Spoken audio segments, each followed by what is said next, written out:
joined by Australian gold medalist from the London 2012 Paralympic Games, Daniel Fitzgibbon. Firstly, Dan, congratulations. Thanks, Craig. Yeah, it's been an exciting time. It's been a massive program for us. I'm really happy to win a gold medal finally after all the thoughts and the planning and everything that goes into the campaign. No, I'm very happy. It's just over 2 weeks since yourself and Lisa won gold in Weymouth. Has it sunk in yet? It's kind of a weird feeling for me. I've been doing the sailing for a long time, and it's kind of like a contemplative feeling for me. I'm finding myself thinking back to 10 years ago when I've been planning this, and I'm quite content and happy, and yeah, it's a really good feeling, and I can't feel I'm in a really good place there, and all the pressure's off, and I guess I can relax now and be a normal human. And as you said, I mean, there's a lot of pressure and a lot of tension the whole way through the campaign, and not just over that week, but the years leading up to it. Is there also a sense of relief? It is. I think that's the main sense I had the day we won, was the relief. And as you say, there's tension that's built up over years.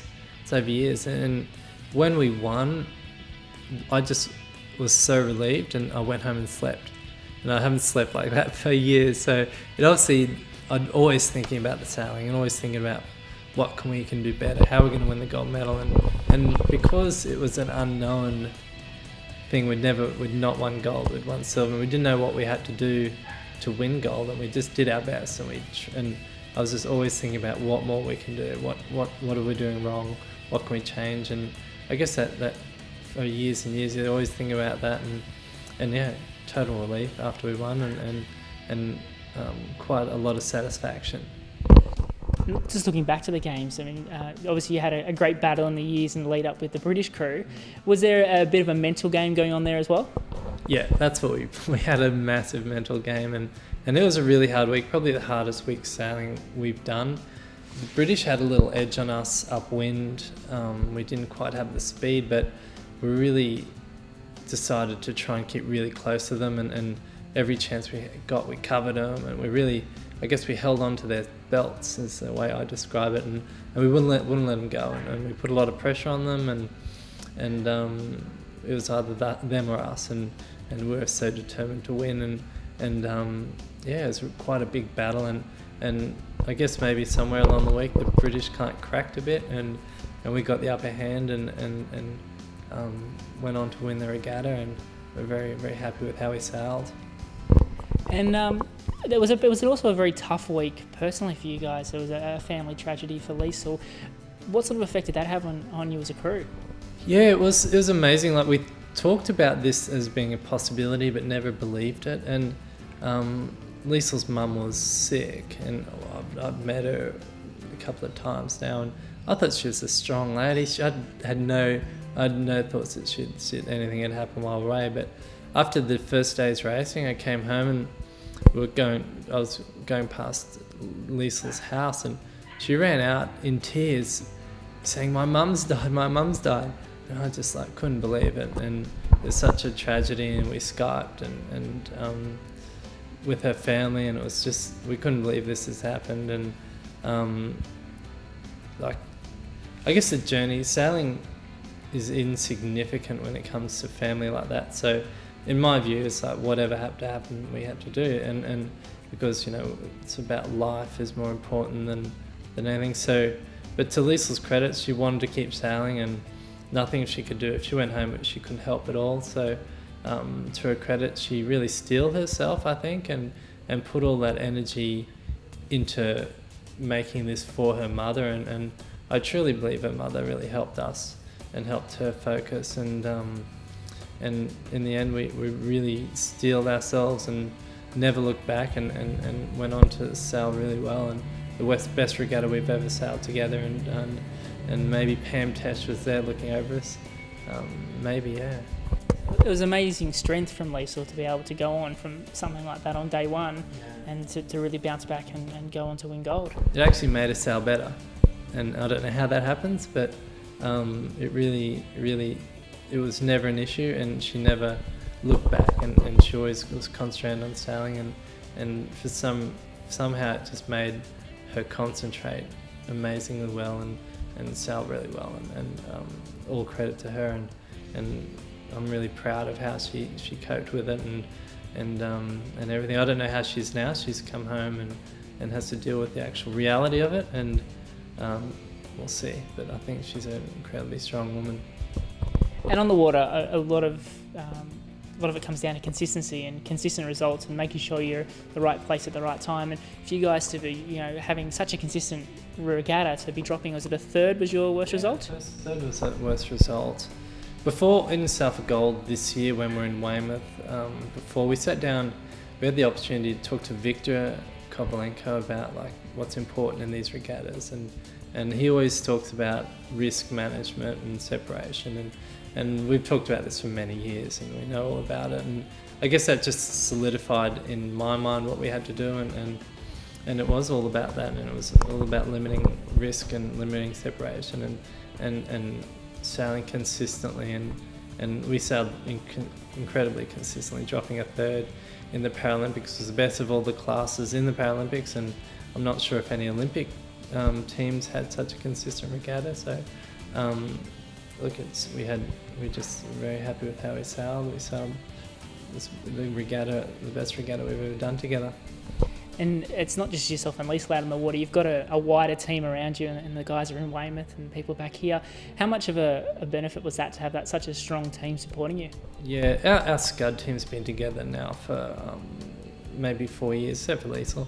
We have Tim Lowe, who's incredibly passionate about the sailing, and he gives everything. And no one's worked harder on the Skud than Tim has, and we couldn't have done it without Tim and his passion, and I think deep down he loves the Skud program, but he works so hard, and our boat was immaculately prepared every day, and the amount of hours that guy puts into what we do is, and you can't really get that, you can't pay for that, you just have to, it comes from Tim's heart, I guess, and he puts a lot into it, and I can't thank him enough. And also Adrian Finglas has been involved with the program since 08 or 07, 06 before that.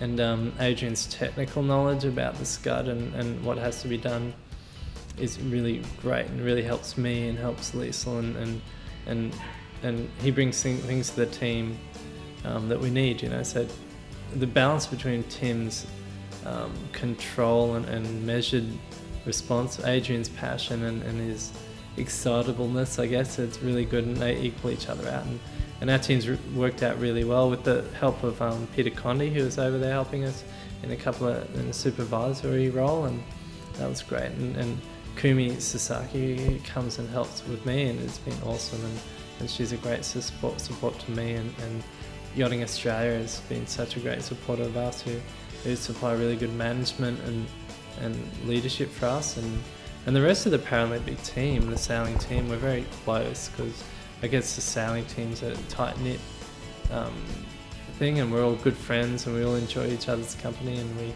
we all get along really well. So it's and also being part of the Australian sailing team is a great thing for us, and we get to use their knowledge and skill and experience with everything, and it filters down to us, and we can't thank the Australian sailing team enough for that, and a lot of the stuff that we use comes down through the team, and it's great to be part of that. So a lot of people involved, and the yacht club, the Royal Prince Alfred Yacht Club, they help us so much with our boats and equipment and training, and Tommy Spittle out there, the coach, and it's all really great stuff. So yeah, you can't do it alone, and there's a lot of people involved with that gold medal, and I guess that's why it's so heavy. Like, if anyone's felt these medals, they're heavy because there's so much goes into them, and you can't. It's just solid because of the commitment and the people and everything goes into them, and it's solid, and it's so heavy for a reason. I'm sure that's what they were setting out when they designed it. And it's been a massive year for Australian sailing. I mean, obviously before you guys headed over to London, we had 3 golds and a silver at the Olympics. Did you get a chance to check out the action from back home? It really was a good thing for us. Like, the Olympic guys preparing, like, they did a practice regatta called the Olympics before us. So it was a really good thing. I watched every race. I watched Nathan Goods win their gold, Tommy win his gold, Matt and Mel win their gold, and the match racing girls win their silver, and it was great for us to watch, and great for me personally to get my mind in the game. And one thing I struck that from watching all the sailing, it's no different to what we do. Like the things I learned from there, just basically what we do, and the mistakes they make are the mistakes we make, and that gave me a confidence that we're on the right track, and we're doing the same thing as these Olympic guys are doing, and the Paralympics stands for Parallel Olympics, and it's a games that runs like parallel to them, and I feel our skills is like we're right up there with them, and we travel the same regattas and we do the same things, and it really gave me a good confidence watching them, and good confidence leading into our games. And it was a massive summer to be in London, and you did get to spend some time up in London after the games. What was the atmosphere like up there? Such a party. The people in London embrace the games, whether the Olympics or the Paralympics. They embrace it all as one, I felt, and we spent 4 days up there after we got back from Weymouth, and it was such a great experience, staying in the village, we watched all the basketball final and the rugby finals, and the people of London just loved the Paralympics, and obviously they loved the Olympics as well, and just to be part of it was a great experience. And Lisa wouldn't take a gold medal off. She walked everywhere at the gold medal, and people just stopped her every metre to touch her and congratulate her, and the people in London, the Paralympics bring a different aspect to the games, and it brings a human story as well, and I think people like that mixture of the human story and the sporting story, and the trials against adversity, and the overcoming things and to achieve, and I think people embrace that part of the Paralympics. It's not the Olympic Games. It never needs to be. It doesn't have to be. It sells a different thing. It sells humans and sells life, and I think people love that, and it's a different thing, but it's equally as entertaining and interesting, I feel. So it was just great to be a part of it. It's a pretty amazing event, and I can imagine having success is pretty addictive as well. Will we see you in Rio? Yeah, well, Rio's a long way away, Craig, 4 years, so I'm going to be a civilian for a while. I'll just live a normal life and settle down a bit, put down some roots. I enjoy living in Sydney. I haven't been here much. I've been here 2 years, but I travel like 6 months a year sailing, so it'd be good just to spend a summer at home. I've never spent a summer here. Always in Miami, which is still a beautiful place, but so I'll enjoy it and make a decision later. I don't have to make a decision now. We've got a lot of knowledge there, and I'm going to keep one boat, just install my good boat, and see what happens from there.